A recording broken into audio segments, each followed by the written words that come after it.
দেশের দক্ষিণ পশ্চিম অঞ্চলের শেষ প্রান্ত সাতক্ষীরা।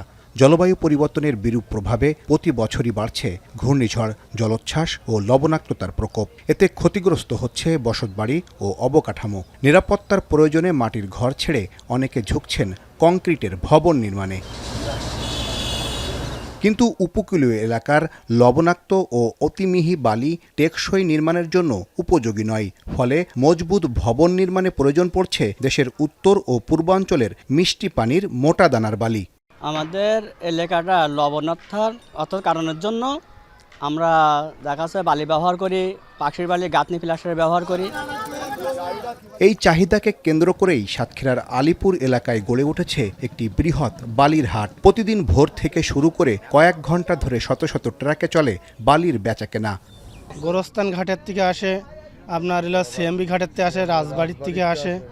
এই 4টি ঘাটের থেকে কম বেশি আমাদের সাতক্ষীরা বালি আসে। পাকশি ব্রিজ তলার থেকে, হাটিস ব্রিজ তলার থেকে বালু লোড করে নিয়ে এই পর্যন্ত আমরা চলে আসি। আমরা 4000 লোকের এখানে বালি কেনা বিষয়, ড্রাইভার হেল্পার এখানে আমাদের 4000 লোকের এখানে আমাদের সব কিছু চলে। বালির সরবরাহে গুরুত্বপূর্ণ ভূমিকা রাখছে ভোমরা স্থলবন্দর। মূলত পণ্য পৌঁছে দিয়ে ফেরার পথে খালি না ফিরে ট্রাকগুলো বালি বহন করায় পরিবহন খরচ তুলনামূলক কম হয়। তবে সাম্প্রতিক সময়ে জ্বালানি ও পরিবহন ব্যয় বাড়ায় বালির দামও বেড়েছে।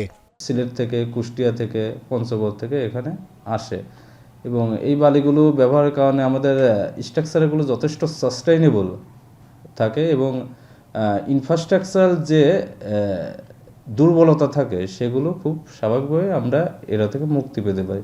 প্রাকৃতিক দুর্যোগ আর লবণাক্ততার সঙ্গে প্রতিনিয়ত লড়াই করেই টিকে আছে সাতক্ষীরার মানুষ। সেই লড়াইয়ে দূর অঞ্চল থেকে আসা এই বালি এখন উপকূলবাসীর মজবুত ভবনের ভিত্তি গড়ে দিচ্ছে। বদলে যাচ্ছে জনপদের চিত্র, শক্তিশালী হচ্ছে স্থানীয় অর্থনীতি। আহসান রাজীব, এখন সাতক্ষীরা। 72 ঘন্টা ময়েশ্চার লক সমৃদ্ধ লিলি বডি ওয়াশ। শিয়া বাটারের গুডনেস স্কিন রিপেয়ার করে রাখে সফট ও গ্লোয়িং।